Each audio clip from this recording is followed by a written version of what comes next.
যন্ত্র আছে কিনা। আল্লাহ নবী ডাক দিয়া বলেন, ইত্তাকু ফিরাসাতাল মুমিন ফাইন্নাহু ইয়ানজুরু বিনুরিল্লাহ। আল্লাহ নবী ডাক দেয়া বলেন, ইত্তাকু ফিরাসাতাল মুমিন, হে মুমিনগণ, মুসলমানদের দূরদর্শিতা থেকে তুমি ঠিক থাকো, তুমি হেফাজত থাকো। বা ইন্নাহু ইয়ানজুরু বিনুরিল্লাহ, কারণ হলো মুমিনগণ নূরের সাহায্যে সব কিছুই দেখতে পায়। চিল্লায় কন্না সুবহানাল্লাহ।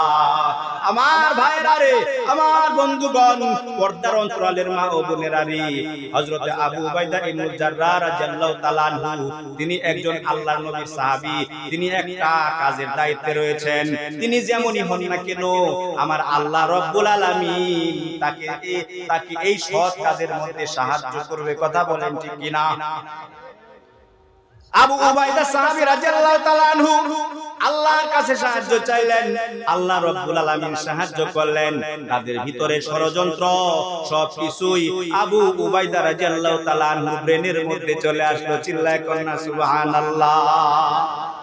বুঝে ফেলল ষড়যন্ত্র।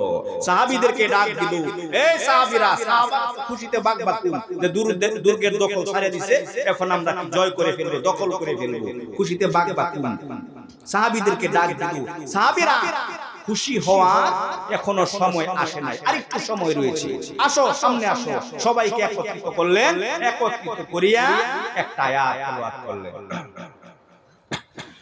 قل للمؤمنين يغضوا من أبصارهم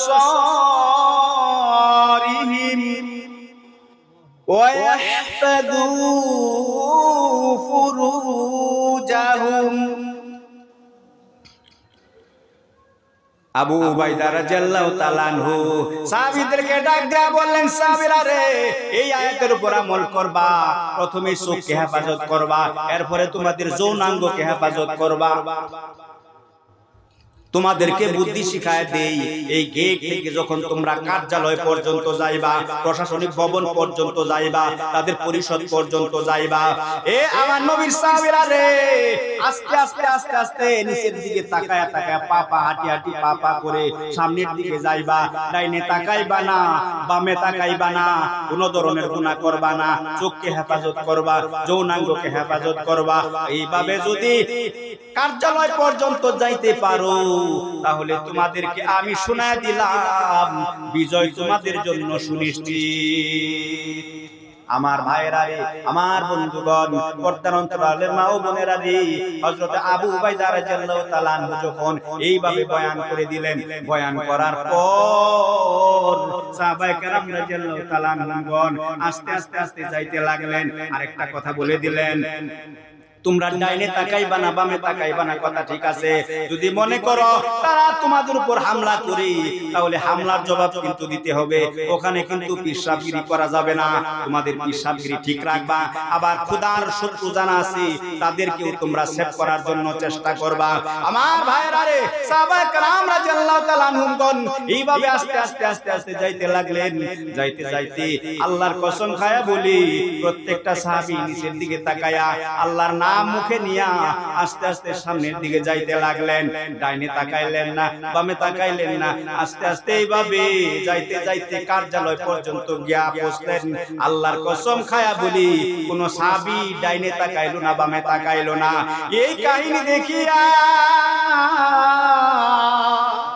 ওই এলাকার লোকেরা তারা চিন্তা করলো, যারা ষড়যন্ত্র করছিল তারা চিন্তা করলো, বাবা রে বাবা, এইটা এরা মানুষ না ফেরেশতা? এরা মানুষ না ফেরেশতা? এত সুন্দরী সুন্দরী নারী আমরা সাইড দিয়ে বসায় রাখলাম, অর্ধনগ্ন করে বসায় রাখলাম, এরপরেও তারা একদিন না, দুই দিন না, মাসকে মাস চলে যাচ্ছে, অনেক মাসের যৌন ক্ষুধার্ত।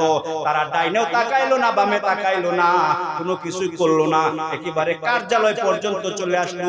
এরা আসলে মানুষ না ফেরেশতা ঈশ্বরই জানে। আমার ভাইরা রে, আমার বন্ধুগণ, এইবার ওই এলাকার মানুষের কানে কানে তারা কানাঘুষা করতে লাগলো। কানাঘুষা করতে করতে